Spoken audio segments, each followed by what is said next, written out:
Hello and welcome to 153 Podcast. I'm your host, Camille Babin. I'm glad to be back. I know I wasn't on last week, but I do have something I want to share with you today. And it's really a burden that I picked up. You know how it is. You always have to, you carry that burden, you carry that weight, you have that on your mind, you have that on your heart. And up until yesterday, before I did the recording, I thought it was so clear that I know exactly. It hasn't changed much, but it's just like a small pivot, which I think is very necessary. So today I want to talk about trade secrets. I want to talk about the spiritual stock exchange. I'm not talking about money. I'm not talking about finance. I'm not talking about the New York Stock Exchange or whatever foreign. I'm not talking about, like money at all. Though we could be, but I'm not. Because there are so many. I think when we talk about even like stock exchange, um, or stock market, whatever, we think money, right? But I want to tell you first, before I even get into what I have for you, I want us to be aware and to realize that there are so many transactions that we enter into daily, by the minute, by the second, and they don't happen on the stock market like the way we know it. It's not about finance. We trade so much more than money on a daily basis. And I want to open your mind, and I want to make you or help you realize and understand what's happening. And maybe that's why so many of us sometimes we feel the frustration, we feel the weight, we feel the burden. We feel all these different emotions and we don't know how to move. We don't know what to do. But that's really because we don't know that the spiritual stock exchange exists. And we don't necessarily know how to deal with it, how to trade there, right? What to do, what are the rules, and what are some of the things that we can do and not do, and so forth and so on. And that's why today I want to talk about the pressure point, and that's really sharing with you trade secrets that every leader needs to access the next. And when I say leader, I'm really using that word very loosely because I do speak to the leader inside of you. You may not see yourself yet as a leader, or maybe you are already, operating in that capacity. And when I talk about leader, I'm not talking about the title. I'm not talking about the position, the role. I'm talking about uh, uh, what you have. I'm talking about the gift of leadership in you. I'm talking about the spirit of leadership in you. And some of you, I know I'm just here to activate that in you. So when I refer, and I always say leader because I know who I'm called anyway, but when I speak to leaders, I want you to see, if you know a bit more of the Bible, you understand that when Samuel was talking to David and he was anointed him as king, David was still a shepherd. David was still in the pasture, in the field, but it was already perceived as a leader. It wasn't about him. He didn't wait until he became king to be called a leader. So I hope that makes sense, that when I talk, about it, I don't want you to disqualify yourself. I don't want you to think, oh, this is not for me. This is because we see that. So anyway, that's not the point. But I just felt like this is for someone today, that you need to understand that and to receive it. So when I talk about, like the trade secret that leader needs to access the next, so many times we find ourselves in situation where it feels like doors are closing on us. It feels like opportunities are slipping away from us. It feels like we're not getting what we want or what we feel like we deserve. It feels like life is dealing us the wrong cards, right? It's like they said, when you have lemons, like life throws you lemon, you make lemonade. But I don't want us to have that type of, like it's kind of going with it, feeling defeated already. No, I want you to understand the power that you hold. I want you to understand things that you already have, that because you don't know how to use them, or you just mismanage it, it causes you to be stuck. It causes you to be overwhelmed. And that's really the burden that I picked up in my spirit. And there were two stories again that can really illustrate that point of being overwhelmed. And I know it happened to so many. You have the weight of responsibility. You carry so much. You just, care even for people. You may have a team of people that you manage. You maybe have big project that you have to oversee, or different ideas that you're trying to piece together. No matter where you are and where you find yourself, I think we all can agree that we've all experienced a level or a dimension of pressure, right? We've all experienced, those seasons of tension where we feel the pull, where we're not really sure. There is kind of like the fog, and we lack the clarity, we lack the understanding, and we may really fall into like frustration. And sometimes you just become despondent. You don't even know what to do. And so, anyway, you do understand. And there is this that I could hear. And at first, I wanted to say, why can leaders say, my soul is overwhelmed? That's really what I was thinking, because I started to feel that, burden in my heart, the weight, it just was a bit heavy. Like, why can leaders say, my soul is overwhelmed? And I will take you further than that, because, we don't stop right there, but that's where we start. Because how many times have you been into a situation, or you go through life, and sometimes you just feel overwhelmed, but you feel like it's not right to say it. Why? Because you are a leader, because you are perceived as, maybe someone who carries authority, impact, influence. And it feels wrong to be vulnerable. It feels wrong to just say, you know what, this is a lot, I'm feeling too much. And we've seen that, so long, for so long. And it always burdens me. Maybe some of you might not understand, but I think, if you've been with me a few for just quite some time, you just know that I do have this burden for the invisible struggle, the things that we can't voice out. And my first book was even called Let Your Pain Speak. And I think when I was even thinking about this episode today, my spirit or my mind was going there. Like, can we just say, without feeling ashamed, without feeling guilty, without feeling less than, it doesn't compromise my authority, doesn't compromise or undermine my capacity, doesn't undermine my ability to lead, by me just saying, this is too much, or, I'm overwhelmed. And I want to use the first story that will really help us understand. It's in First Samuel, and I'm not, telling you the whole story, but it's in First Samuel. There is this woman called Hannah, and Hannah was married to Elkanah. His name was, and Elkanah had two wives. So there was Hannah and there was Peninnah. And Hannah, unfortunately, was barren. Hannah couldn't conceive a child, and she longed for a child. She longed, of course, for that love, or for that to be able, to have, like, legacy, to have a child. And Peninnah, on the other hand, was good. She had the kids and all of that. And although her husband could understand the pain, although the husband wasn't putting any pressure on her to have a child, because he's like, am I not enough? He really didn't care. He's like, I'm good like that. I love you the way you are. And how many times do people look at you, your life, your circumstances, your situation, and they feel like you shouldn't ask for anything else, right? They feel like when they look at you, you have everything that you need or that you may desire. What you have is already great. So why is it, or how can you just say that there is something that you're missing? How can you even express that there is a void in your life? It doesn't register with them. They don't understand. And sometimes, because they don't understand, they don't give you permission to express it. They don't allow you to be true, to be vulnerable, to be transparent, and say, I know I have this. I know, you may see the house, you may see the car, you may see the husband, you may see even the kids, or you may see the promotion at work, or you may see the friendship or whatever, but there is still a longing in my heart. There is still something that I desire secretly that you may not see. And maybe for you, it's not important, because you think everything else that I have is enough, right? It should compensate for it, but it doesn't. That's where Anna was. She's like, I know you love me. You lavish me with gifts. I know you are there. You are amazing. We have this amazing community and all of that, but I still desire to have a child on my own. I still want that. I know we're not talking about personal things. We're not talking about, children, family, or whatever, but guess what? It may be something else that maybe you want to have that you don't have. And I want to give you first permission to acknowledge it and to be okay with it. That is, you know what? I can have all these things and I'm grateful for it, but there's still something that I desire. There is still more because I know there is a longing in my spirit.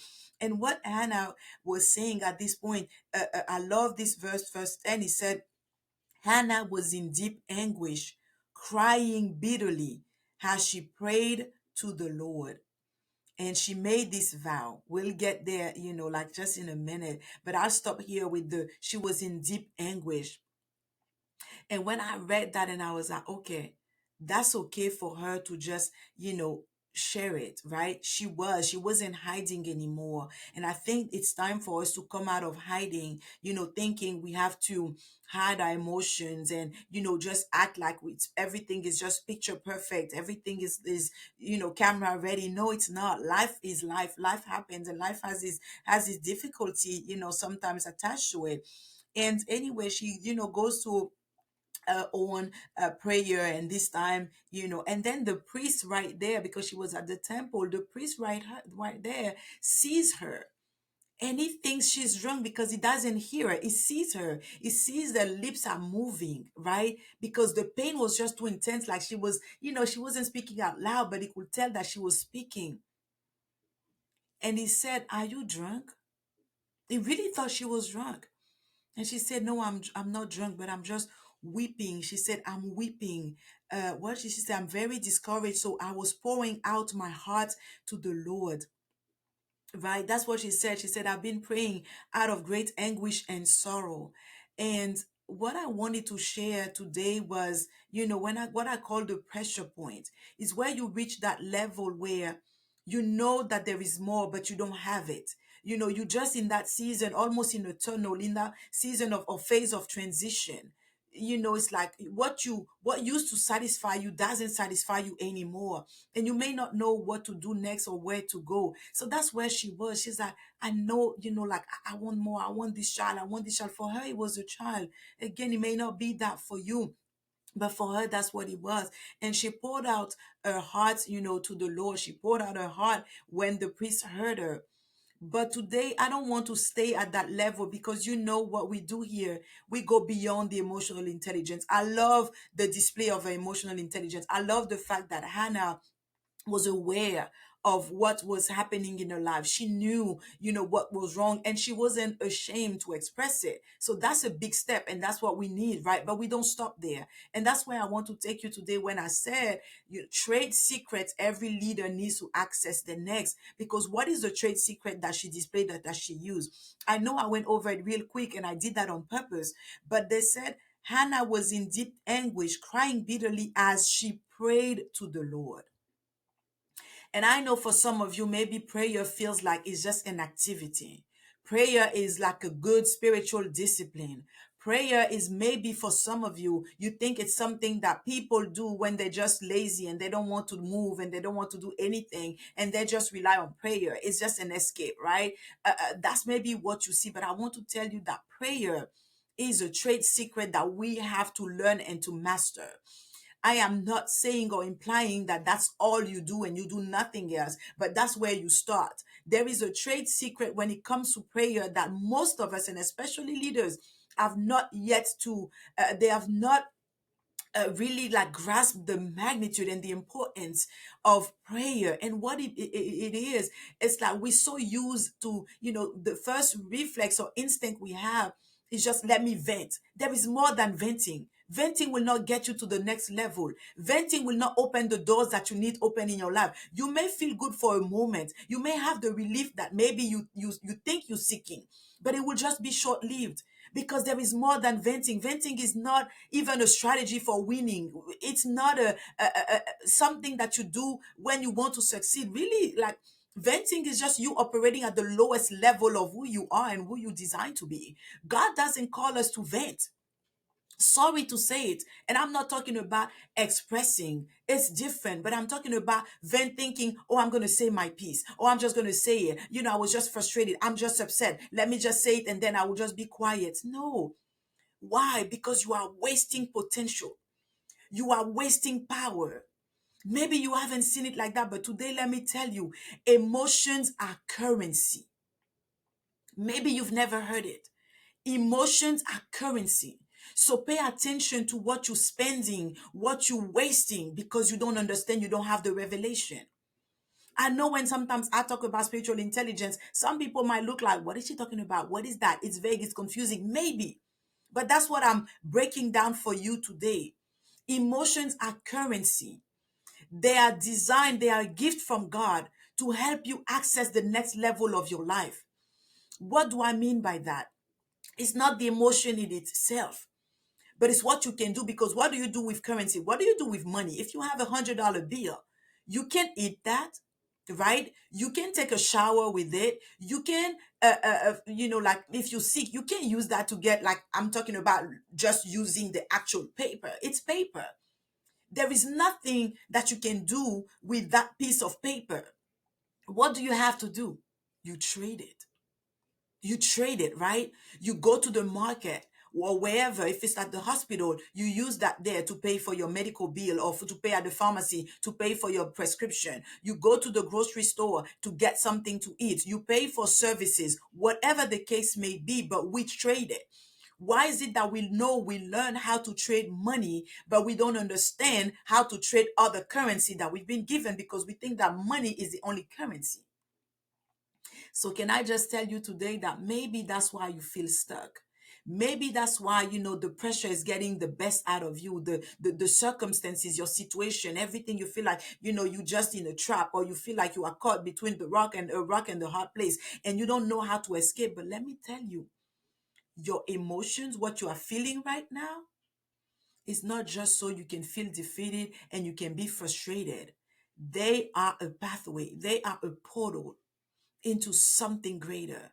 You just need to learn the passcode. You just need to learn how to translate, how to convert the currency. Because here, even though we use US dollars, even though US dollar can be strong in many countries, which it is, when I go back home in Cote d'Ivoire and I have a dollar bill, a US, one, even if it's $1 bill, that $1 bill is much more, right, than another bill there or whatever. It doesn't matter. Even like you can take $100 again.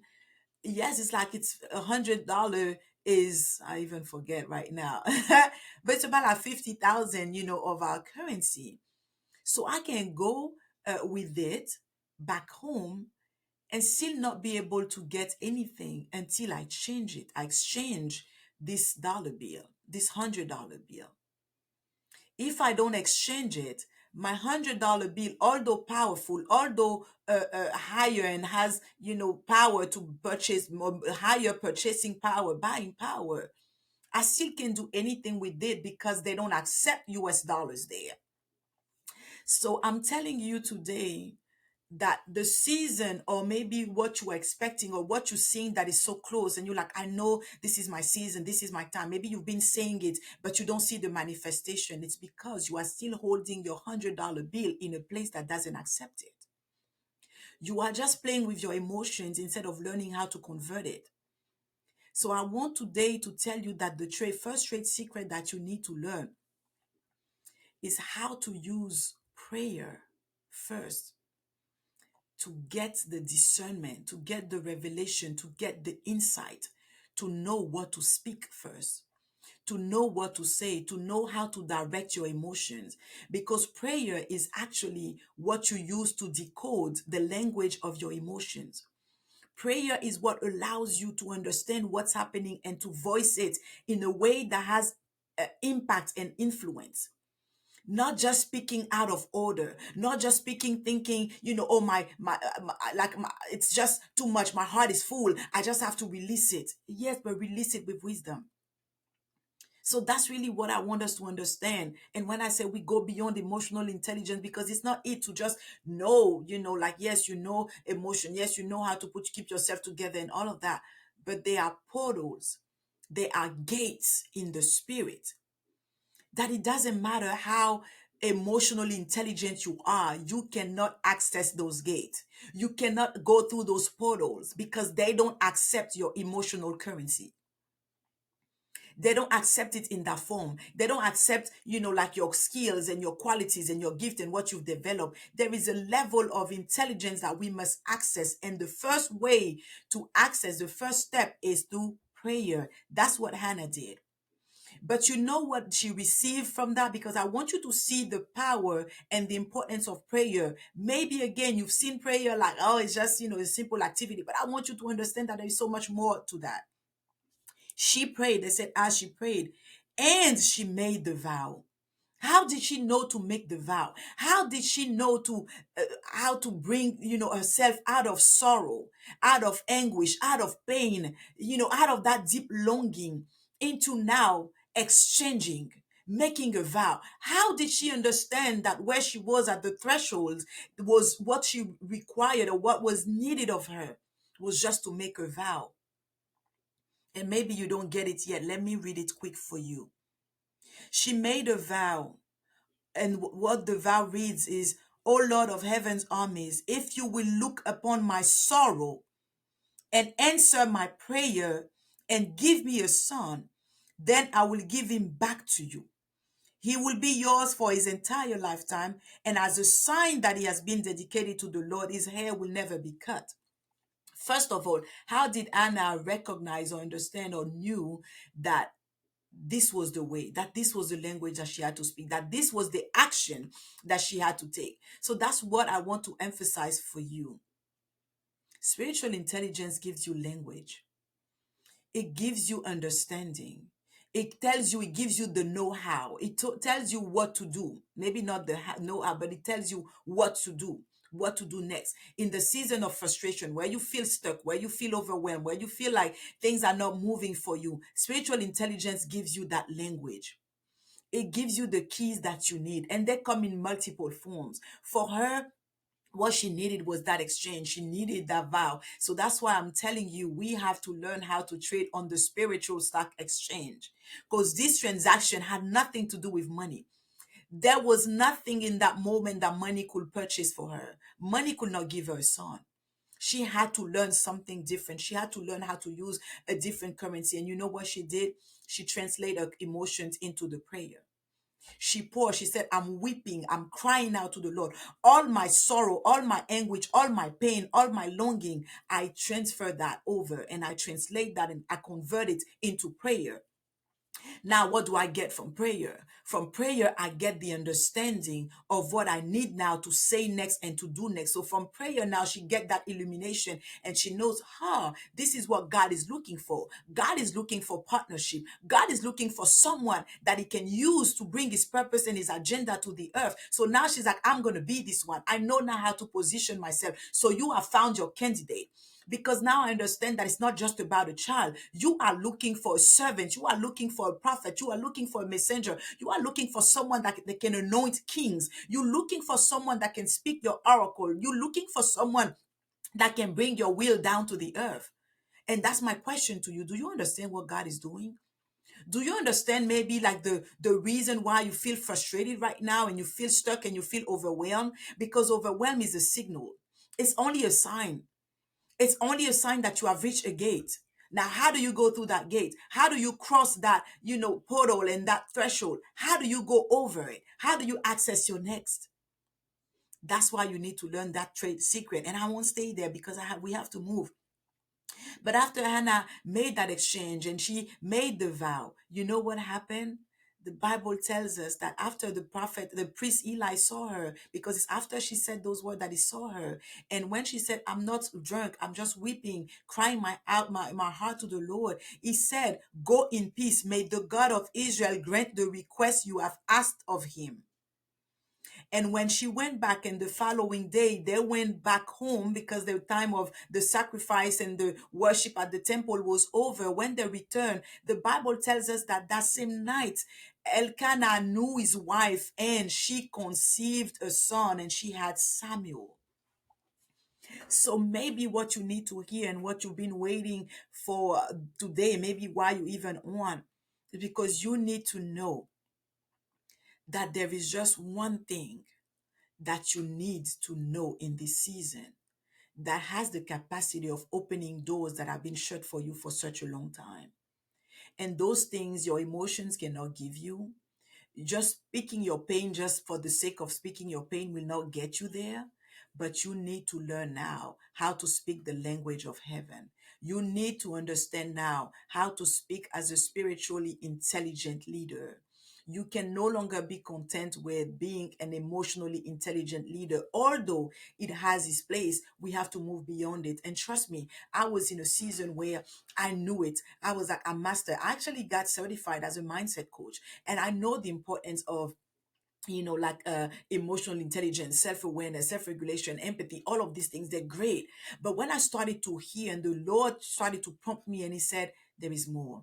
Go beyond, because I understand that it's not just about our emotions. Why? Because our emotions can deceive us. Emotions are a signal, but sometimes they can send mixed message, mixed signal, and you have to be able to decode. You have to be able to discern. And how do you decode and how do you discern is by accessing that spiritual stock exchange. And why do I talk about being important, that being important for you to access your next? Because there are things that it's just like it's really a market. Like I said, it's the just as you see a stock exchange, you trade. And I remember the Lord telling me, he said everything in life is an exchange. It's about trade. He said life is about trade. And honestly, when he said that at the time, I didn't understand. I was like, what? Yes, he said everything is about trading. It's about exchange. It's trade. And I realized you trade sometimes your time for money or your money for your time, with your family. You trade your money, for your health. You trade whatever. Even sometimes that frustration for peace, control for clarity, or the other way around. Whatever it is, we do that not really understanding. There is a second story I want to go to real quick before I jump off, and that is, to me, and I think that's really without question, the most spiritually intelligent leader ever of all times. No one can compare. And I want to take you quick to Matthew 26 verse 36, and maybe you're familiar with it. If you're not, it's okay. But basically, it's Jesus is reaching the end of his life on earth. He's reaching that moment where now he finds himself praying in the Garden of Gethsemane. And that was really the place of the suffering before the crucifixion. I think that's where he was already feeling the suffering that was coming. It was already, I would say, not really anticipating, but it was already getting prepared for that place. So he was feeling the weight, but at that point, the body was not, crucifixion is like that was more his body. I don't want to get too deep now, but it was more like his body suffering. But before the body was suffering, he was suffering mentally, he was suffering emotionally, right? So when we talk about Gethsemane, we're talking about that suffering in your soul. We're not talking because there nobody was afflicting him. Nobody, was piercing his side or putting nails in his hands or anything like that. But he was already carrying that because he was like from the soul first, right? Before he went there. So he was really distressed. The Bible tells us that he became anguished, just like Hannah, and distressed. And that's what he said. He said, my soul is crushed with grief to the point of death. There are other translations that said, my soul is overwhelmed. And that's why I was like, why can leaders say, my soul is overwhelmed? Even Jesus said, my soul is overwhelmed. But the difference is, too often we just want to say, I'm overwhelmed, my soul is overwhelmed, or, explain or express this pain that we have, like in our spirit, in our heart, like I feel, this, and I want to talk to a therapist, and there's nothing wrong with talking to a therapist. That's not even where I'm going. But it's like we just want to satisfy the flesh. We just want to satisfy just the emotions, appease this in here, the emotions, the feelings, and it's more than that. So, yes, you can say, my soul is overwhelmed. Yes, I'm feeling the weight. I understand. But he went on a little farther and bowed with his face to the ground, praying again. Trade secret. How to trade on the spiritual stock exchange. Prayer is a trade secret. Prayer is a trade secret. You enter into covenant with God. Why is it important? Because prayer again gives you that clarity. It removes the fog. Prayer puts you in a space now where it's no longer your emotions controlling, but it's like now it's just perceiving, getting the signal and understanding or decoding that language that your emotion was signaling. Because when you feel overwhelmed, they're speaking. It's a language you just don't understand. When you feel something bothering you, you feel frustrated, you feel angry, you feel disappointed, you feel betrayed, all of that. Sometimes we just label them as bad, label them as negative emotions. All we want to do is just suppress them, be over it, get over it, right? Dismiss it, ignore it. No, they are signal. You're not led by your emotions, but they are guide just to at least, allow you to see where you are positioned. That just allow you, just like the markers on the highway, you don't ignore them. They tell you where you are. When you're traveling, you know how far you are. You know how close you are. You know what turns you need to make. You know what exit you need to take. You know what's on the road. If there are, any gas station or anything, food, or whatever the case may be. Same thing for your emotions. You see them as just markers. See them just as road signs. They're telling you what's happening, where you're going, but you don't rely on them to drive you, right? Because they're not driving you. You are the one on the wheel driving. So he knew that his soul was overwhelmed and he prayed. But you know what happened? I want to show you that. I don't want to stay at prayer and you will just think that's all we do and we do nothing. But when he finished, what happened? He said, "My Father, if it is possible, let this cup of suffering be taken away from me. Yet I want your will to be done, not mine." What did he do? He traded his will for the Father's will. He exchanged. He exchanged. So prayer is a tool. Prayer is not the end. Prayer is a tool. He prayed that prayer and he prayed it 3 times. Why? Because he still wasn't, he still, was feeling the pain. He was still feeling the burden. He was still feeling the heaviness of the situation where what was happening. He was carrying that whole weight, like in his heart. And that's why he said, "My soul is crushed to the point of death." But at that moment, he knew how to access, he knew what language to speak on that stock exchange because he understood that what was in the balance, what was on the scale. He understood that it wasn't about just, pain for the sake of pain. It was just for him to understand at that moment that he had to trade something, trade his will to embrace the Father's will. And why is it important? And I'm insisting on that because some of you right now are feeling overwhelmed. You're feeling crushed. You're feeling maybe alone. You're feeling like invisible. People are betraying you. People are, maybe they are just assassinating your character. People are turning their back on you. People are slandering you, whatever the case may be. And you think it's about answering back in the flesh. You think it's about, just feeling bad and feeling sorry for yourself or just even retaliate, whatever the case may be that you think you are entitled to.